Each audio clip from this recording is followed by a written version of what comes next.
Salut tout le monde, j'espère que vous allez bien en cette journée ensoleillée du 17 janvier.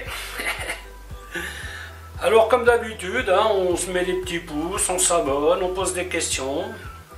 J'y répondrai avec plaisir. Alors aujourd'hui je vais vous faire un gâteau. Il n'y a pas trop de dessert sur ma chaîne, c'est vrai. Je vais m'y mettre tout doucement. Après c'est vrai que je mange pas trop de sucre, donc parce que moi ce que je cuisine évidemment on le mange, donc voilà.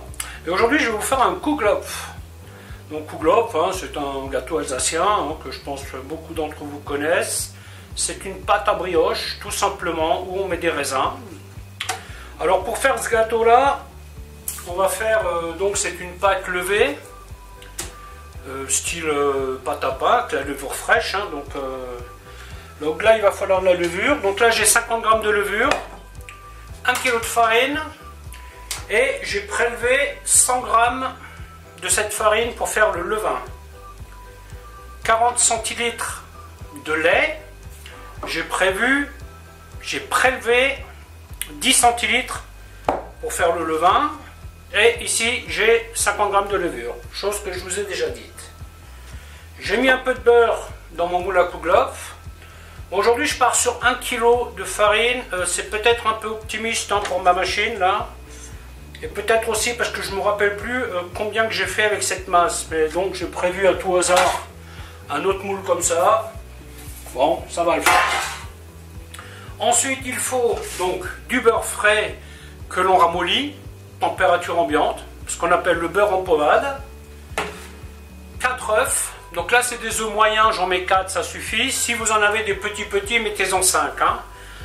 Et bien sûr du sucre. Donc là je fais un mélange, parce que bon, j'avais pas assez de sucre semoule, donc j'ai rajouté du sucre de canne, ça marche très bien aussi. Bien entendu, dans un Kouglof, on met des amandes. C'est le côté décoratif, dans chaque rainure on met une amande. Et pour terminer, sucre glace que l'on va mettre quand le gâteau sera froid. Ok, écoutez, je vais vous expliquer comment faire tout ça. A tout de suite. Bon, on va faire un peu de place. Donc là, je vais déjà mettre ma farine dans mon coup de poule. Voilà, le sucre, le sel. Là, j'ai 15 g de sel. Ensuite, on va faire le levain. Alors, chose très importante, faites toujours très attention à la température de votre lait. Il ne doit pas être trop chaud et il ne doit pas être glacé. Donc là, ce que je vais faire, je vais le mettre 30 secondes au micro-ondes et je vais mesurer la température. Ah, mais je ne vous ai pas dit les raisins. Raisins secs, 200 g que je fais tremper dans de l'eau chaude. Pour les réhydrater un peu. Voilà, on s'assure que le lait est à la bonne température. Voilà, une fois que le lait est tempéré. Là, il est à 35 degrés. On mélange bien. On fait fondre la levure dans le lait. Ensuite, on rajoute la farine. On mélange bien. Et bien sûr, on évite les courants d'air quand on fait ça. Vaut mieux rester à une température stable sans courant d'air. Si votre maison n'est pas assez chauffée, vous pouvez mettre ça à la chaufferie. Dans certains restaurants où je travaillais, nous mettions cette pâte à lever, enfin ce levain à lever en chaufferie. On était à peu près à 30 degrés. On met un torchon dessus et on laisse reposer 1 heure, 1 heure et demie. Le levain doit doubler de volume. Alors il faut bien beurrer le moule dans chacune des rainures. Ce moule est très ancien. J'en avais 2 des comme ça, mais malheureusement il y en a un qui a rendu l'âme. Quand j'ai voulu l'attraper, il a décidé de s'échapper et il s'est fracassé la tête par terre. Des moules comme ça, ça serait bien que j'en ai un deuxième. Il faut que je voie en trouver un. C'est pas que j'en fais souvent, mais c'est quand même sympa d'en avoir 2. Alors bien entendu, comme je dis, vous beurrez bien. N'hésitez pas à mettre une couche. Et ensuite, dans chaque rainure, vous posez une amande.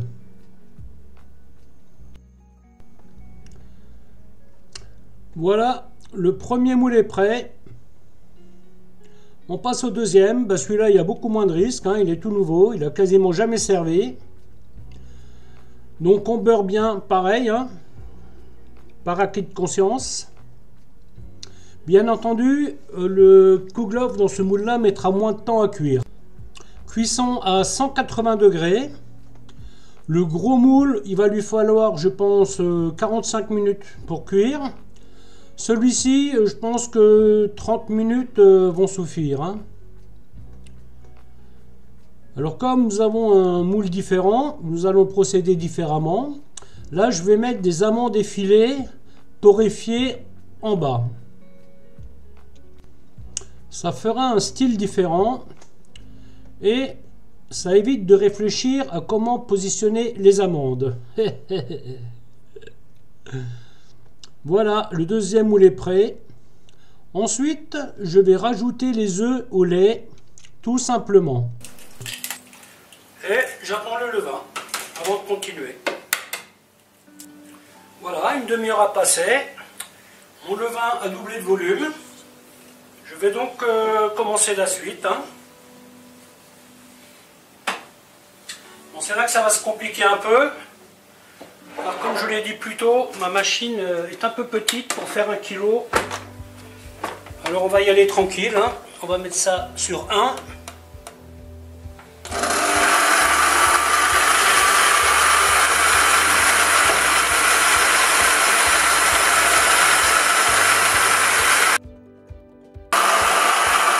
Le beurre en pommade.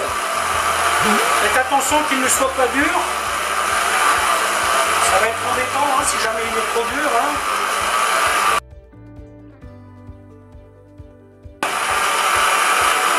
Et on met le levain. Voilà, je remets tout ça dans le bol. Et après, je vais le faire tourner un bon moment, hein, jusqu'à ce que la pâte elle soit élastique et jusqu'à ce qu'elle se décolle du cul de poule. Alors comme souvent j'ai le même souci avec cette machine là, c'est qu'elle n'est pas vraiment assez puissante pour faire les choses correctement. Donc elle ne se décollera pas comme je veux, mais bon, ce n'est pas grave. Le résultat va être bien quand même. Et là je pense que je vais la laisser tourner bien une quinzaine de minutes, hein. Alors bien entendu ces pâtes là, vous pouvez les faire à la main. Sauf que à la main, là il faut être motivé quoi, hein, parce que quand vous allez terminer, vous ne sentez plus vos mains, hein. Quand j'ai débuté, ces pâtes là on les faisait à la main, hein, parce qu'à l'école on n'avait pas de machine, enfin on n'avait pas assez de machines pour tout le monde. Et du coup quand on faisait ces pâtes là, en fait ce que vous faites, vous voyez, vous avez votre pâte et il faut taper. Taper, taper, taper, taper, taper, jusqu'à ce que la pâte se décolle de votre main et du cul de poule. Je peux vous dire qu'il y a de l'eau qui coule sous les ponts avant que ce soit terminé, hein. Allez, hop, donc là c'est parti.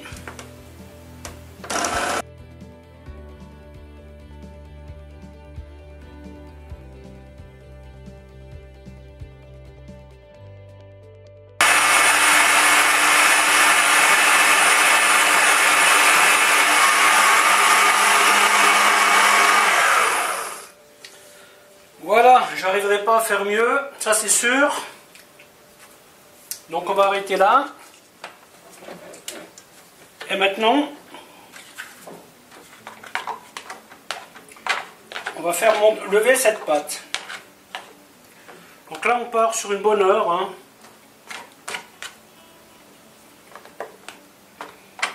Alors on nettoie tout ce qu'on peut nettoyer.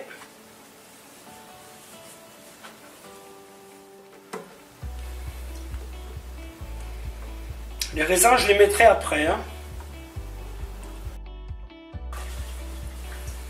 Et voilà, à dans une heure pour la suite.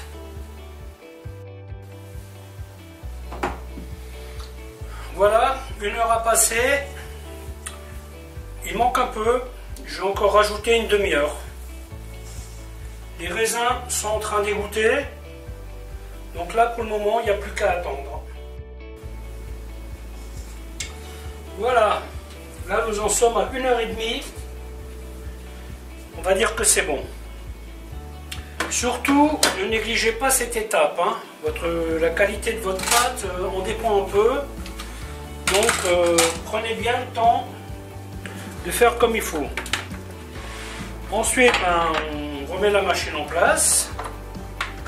Hop, hop. Et on met les raisins secs, donc bien égouttés, hein, dans la pâte.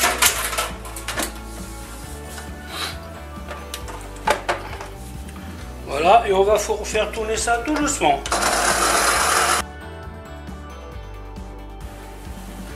Donc on fait tourner quelques minutes. Hein. Et maintenant on passe à l'étape suivante. Vous remplissez les moules à peu près à moitié. Hein.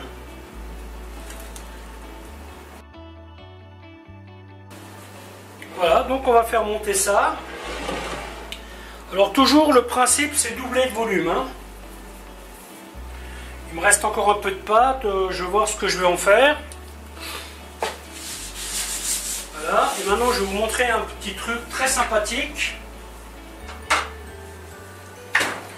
C'est ce qu'on appelle un glaçage royal. Prenez du blanc d'œuf. Par contre, n'en mettez pas trop, hein, parce que ça prend beaucoup de sucre pour le dissoudre. Donc tout simplement, vous mettez du sucre glace dans votre blanc d'œuf et vous mélangez jusqu'à ce que vous obteniez une espèce de fondant. C'est un appareil qui est épais, blanc. Alors ne mettez pas beaucoup d'œufs, hein, parce que vraiment, comme vous voyez, là, ça va. Là, j'en ai limite déjà assez pour 2 gâteaux. Et ça, on verse sur le gâteau quand il sort du four, sur le gâteau qui est encore un peu chaud. Et ça vous fera une belle croûte blanche sur votre gâteau. C'est un peu ce qu'on trouve sur les tresses. Parfois sur les chinois, vous voyez, et là vous êtes, voilà, on rajoute un petit peu, voilà, vous voyez. Bon, maintenant il n'y a plus qu'à attendre que mes gâteaux y montent. Voilà, voilà. 2 heures ont passé, on va mettre ça au four maintenant, 180 degrés. Alors celui-là je vais le laisser 20-25, celui-là je pense 35-40. Voilà, le premier est là. Bon, c'est celui que j'ai fait avec le petit reste de pâte. Donc maintenant je vais le laisser reposer un peu dans le moule avant de le démouler. Hein. Après celui-là je suis pas sûr que je vais réussir à le démouler correctement. Pareil, hein, c'est un moule assez rustique, hein, mais je verrai ça tout à l'heure. Après quelques minutes de repos, hop, et voilà. Ensuite, on va mettre le fondant.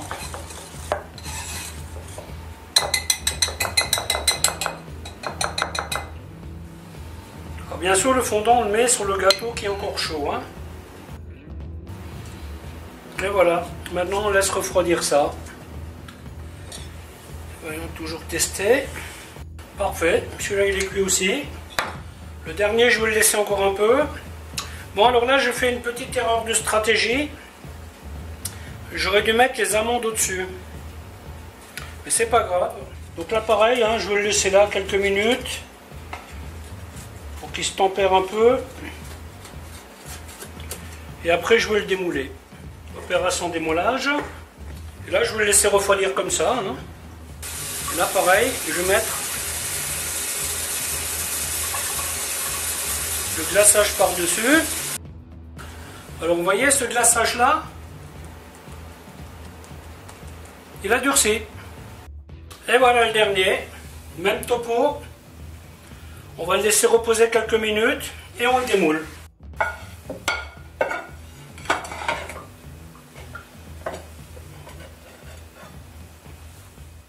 Voilà, voilà. Alors celui-ci, je vais le laisser refroidir complètement avant de mettre du sucre glace dessus. Alors un autre petit conseil. Si vous utilisez un moule ancien, un peu genre ce style-là, pour plus de sécurité, vous le beurrez et vous le farinez. C'est ce qu'on appelle chemiser le moule. Vous aurez plus de chances de le démouler sans problème. Voilà, voilà, bah écoutez, j'espère que cette vidéo vous aura plu. Donc je vous dis à bientôt pour une autre recette. Bye bye.